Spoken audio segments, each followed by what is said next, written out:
जय श्री कृष्ण। अपने कृष्ण चक्षु चैनल से जुड़े हुए सभी साधकों का मैं अमिता वशिष्ठ हार्दिक अभिनंदन करती हूँ।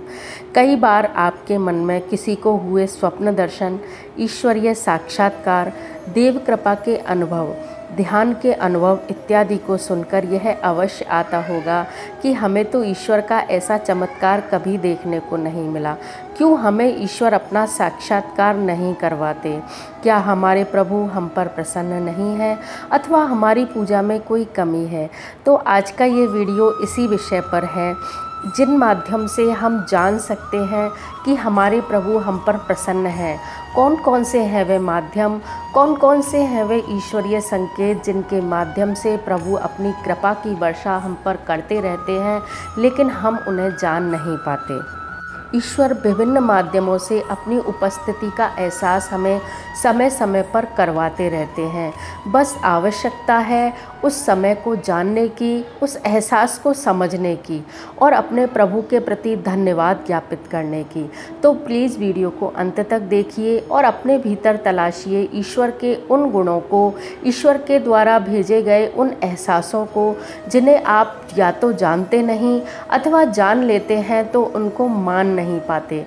तो शास्त्रों में कौन कौन से ऐसे तथ्य हमें बताए गए हैं, कौन कौन से चारित्रिक गुण ऐसे बताए गए हैं, कौन कौन से अनुभव हैं जो पहले समय में सिद्धों को हो चुके हैं और उन्हें ईश्वरीय अनुभूति के साक्षात्कार के रूप में देखा जाता है।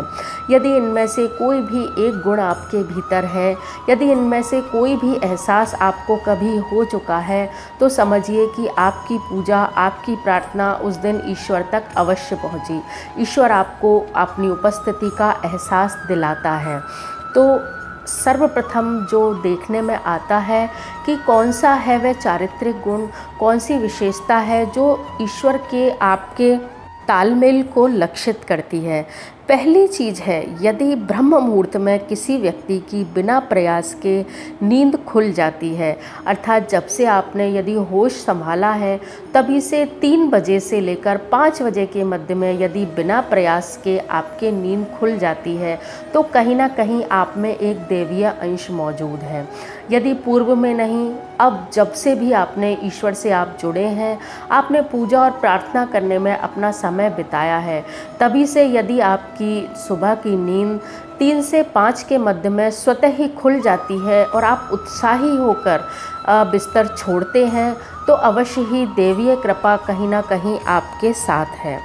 दूसरी चीज़ है, स्वप्न में यदि आपको अपने इष्ट देव के दर्शन होते हैं और जागने के पश्चात भी उस देव दर्शन का साक्षात्कार का जो रोमांच है वो आपके शरीर में रहता है, एक उत्साह आपके भीतर रहता है, तो कहीं ना कहीं यह प्रभु से मिलने का ही एक संकेत है। तीसरी चीज़ है, यदि आगामी समय में होने वाली घटनाओं का पूर्वाभास यदि आपको हो जाता है, वह घटनाएं अच्छी भी हो सकती हैं, वह घटनाएं बुरी भी हो सकती हैं। किसी व्यक्ति के चरित्र को यदि आप देखते ही समझ जाते हैं, तो कहीं ना कहीं ये आपके भीतर देवीय अंश होने का संकेत है। अगला आता है पारिवारिक प्रेम। यदि आपके परिवार में सभी एक दूसरे के साथ प्रेम से रहते हैं, आपके घर में एक सौहार्द का वातावरण सदैव बना रहता है, सभी एक दूसरे से हृदय से यदि प्रेम करते हैं और आपकी आज्ञा का यदि सभी पालन करते हैं, तो यह कहीं ना कहीं आपके घर में एक देवीय संकेत के होने को लक्षित करता है। अगला है बिना प्रयास के, यदि आपको जीवन में सब कुछ सहजता से मिलता चला गया है, आप जीवन के अंतिम पड़ाव पर हैं या आप जीवन के मध्य में हैं, कम प्रयास में यदि आपको सब कुछ मिलते जा रहा है, तो यह देवीय कृपा का आपके ऊपर होना लक्षित करता है। अगला जो आता है, जो कि बहुत महत्वपूर्ण है, आप अपने इष्ट देव की साधना में जुटे हुए हैं, आप कोई मंत्र जाप करते हैं, उस समय यदि आपको जाप करते समय कभी कभी ठंडी हवा का एक झोंका अपने शरीर पर महसूस होता है, कोई प्रकाश पुंज अपनी ओर आता हुआ नज़र आता है, सुगंधित वातावरण, पास में कोई अगरबत्ती धूप बत्ती नहीं है, लेकिन सुगंधित वातावरण का एहसास यदि आपको हो रहा है, एक झटके की नींद से अत्यधिक ताजगी का एहसास यदि आपको हुआ है, पूजा करते समय अविरल अश्रु न चाहते हुए भी यदि आपकी आंखों से बह रहे हैं, तो समझ लीजिए ईश्वर का प्राकट्य आपके भीतर हो चुका है। आपके मन के मैल को धोकर आपके हृदय स्थल में आपके प्रभु ने कहीं ना कहीं अपनी चरण रज भेज दी है। ये चीज़ें इंगित करती हैं कि प्रभु का प्राकट्य आपके भीतर अब होने लगा है।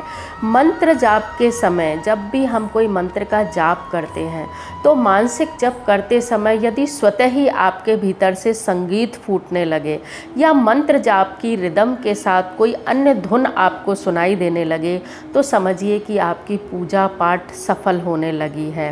रात्रि के समय स्वप्न जैसे एहसास में, स्वप्न की अवस्था में आपको कोई आवाज़ सुनाई देती है या आपको लगता है कि अभी जो कुछ घटित हुआ था वो वास्तव में घटित हुआ था और आसपास कोई नज़र ना आए, तो समझिए ईश्वर कहीं ना कहीं आप पर कृपा करने के लिए, अपने भक्त को देखने के लिए अपने भक्त के आसपास आए थे। मंदिर में होने वाली स्तुति या नाद को सुनकर यदि आपके चेहरे पर चमक आती है, शरीर में सिहरन होने लगती है, रोमांच यदि आपके भीतर पूजा करते समय पैदा होता है, तो मानिए कि आपके भीतर प्रभु का प्राकट्य होने लगा है।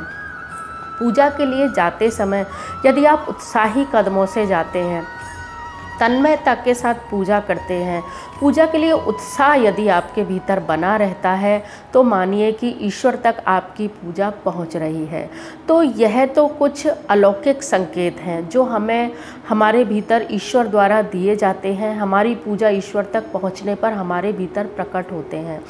कुछ संकेत होते हैं जो हम अपने प्रारब्धवश, अपने पुराने जन्म में किए हुए अच्छे कर्मों के फलस्वरूप लेकर आते हैं, जो कि चारित्रिक रूप में हमारे शरीर से प्रकट होते हैं। चारित्रिक रूप में यदि आप देखेंगे तो सबसे पहली जो चीज़ है वह आती है कि व्यक्ति चाह कर भी झूठ नहीं बोल पाता। वह खूब प्रयास करे, कभी कभी सामाजिक मजबूरियों के कारण, आर्थिक मजबूरियों के कारण, किसी भी प्रकार की मजबूरी होने पर भी वह झूठ बोलना चाहे, लेकिन झूठ यदि न बोल पाए, धर्म का ही यदि वह साथ देता है, तो यह भी उसके भीतर दैवीय गुणों के होने का संकेत होता है। यदि जीवन में कोई व्यक्ति संपूर्ण जीवन अच्छे चरित्र का आचरण करता है, विपरीत लिंग को देखकर यदि उसके भीतर आकर्षण पैदा नहीं होता है और वह एक अच्छे चरित्र के साथ यदि अपना संपूर्ण जीवन यापन करता है, तो यह भी उसके भीतर दैवीय गुणों के होने का संकेत है।